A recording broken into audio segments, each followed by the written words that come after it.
Приехали форсунки, у клиента погорели немножко двигателя машины.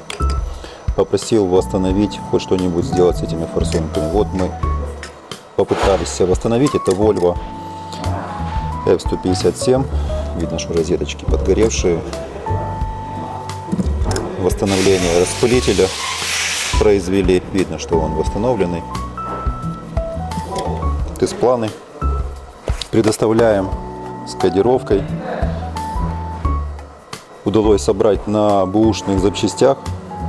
Так что надеюсь, что клиенту понравится и будет дальше эксплуатировать автомобиль.